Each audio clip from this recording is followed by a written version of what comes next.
Have you ever heard of the Befana? If not, this might be interesting. Basically, in Italy, the 6th of January is considered a national holiday. It is called Epifania, as in many other countries actually, and it celebrates the fact that, according to Catholicism, on the 6th of January, the three kings went to visit Jesus, who was just born, and so there's that kind of stuff, the religious stuff. However, in Italy, we also celebrate the fact that on the 6th of January, according to the legend, a very old witch comes through the chimney of our houses and leaves sweets and gifts for the good kids, whereas for the bad kids, she's going to leave huge pieces of coal. So now I'm going to show you how I, at the old age of 24, still celebrate the Befana in my house. First thing you need to do is you need to go into your socks drawer and you need to, go all the way in the back for a pair of thighs or a pair of like very long socks that you have not worn since like 2005. These are the pair that I have chosen. They are not wearable, in case you're wondering. They are like destroyed, old, dead, but they come in handy exactly one time a year on the 6th of January for this purpose.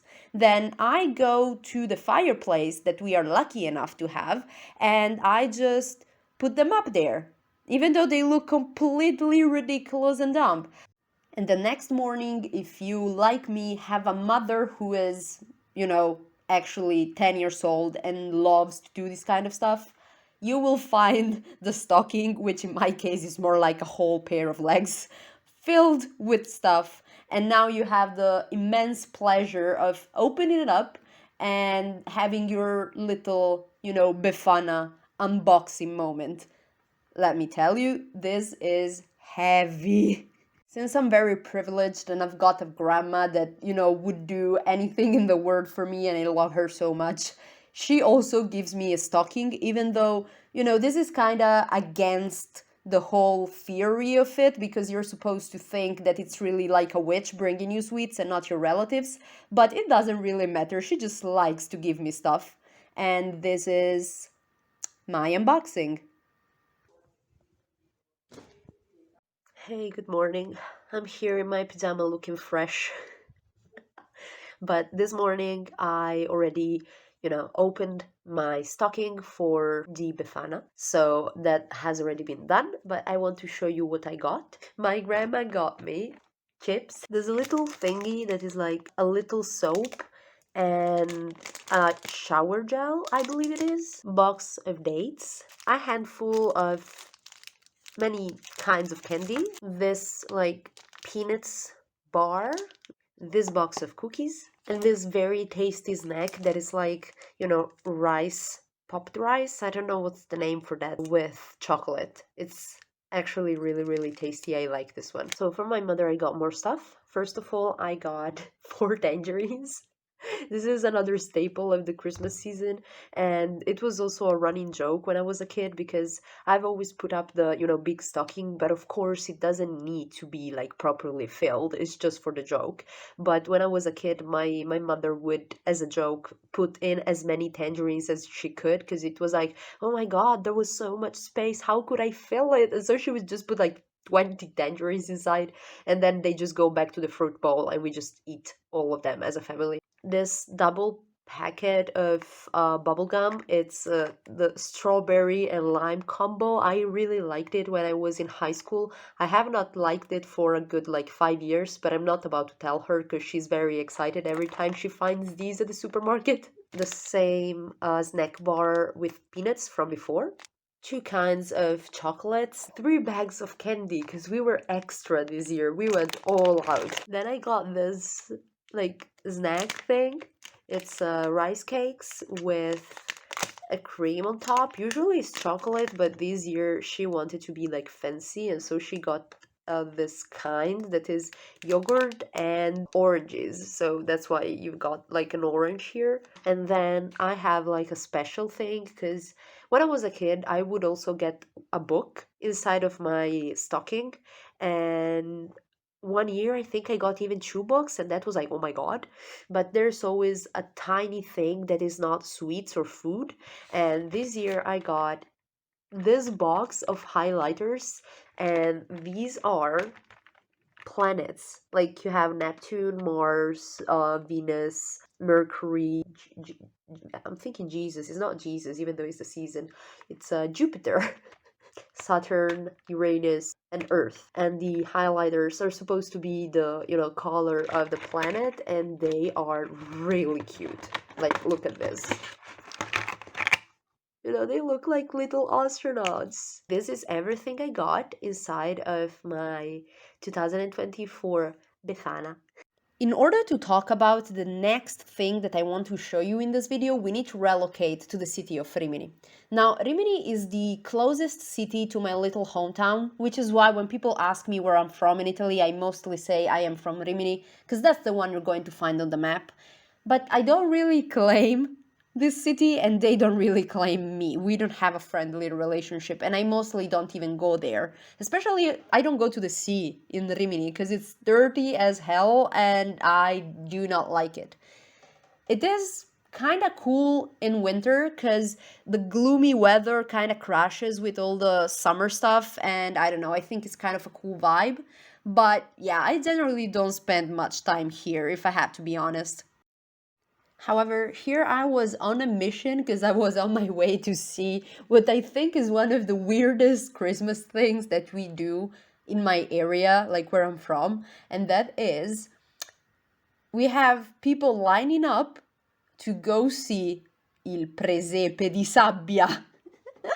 And that is a nativity scene made completely 100% from sand from the seaside.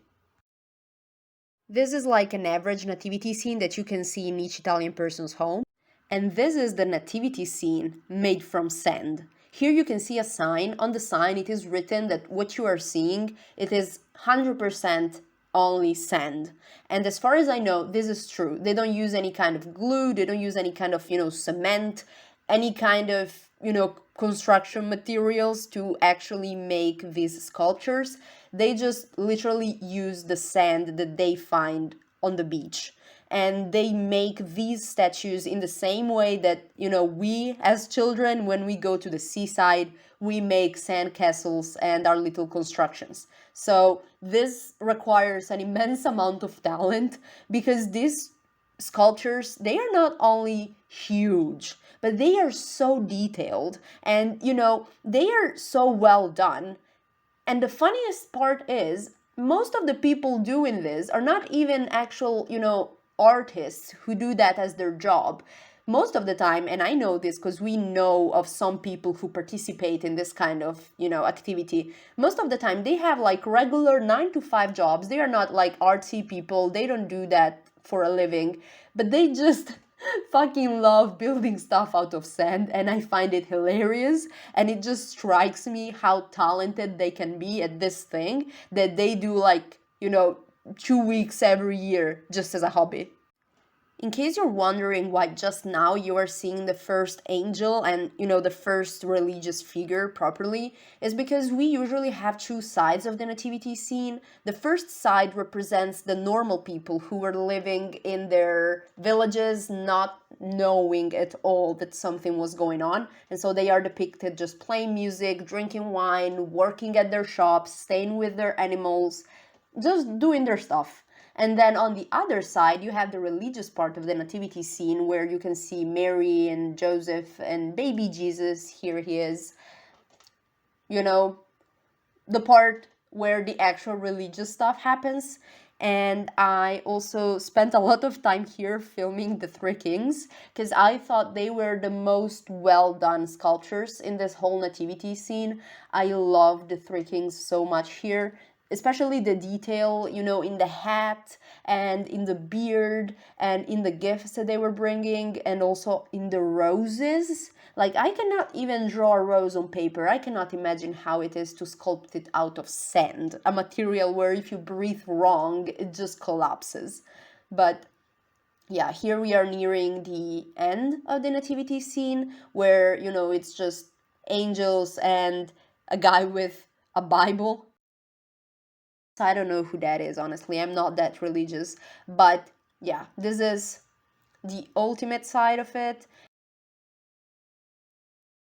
And this is the end of the visit. And in case you're wondering just how important nativity scenes are in Italy, well, the answer is a lot.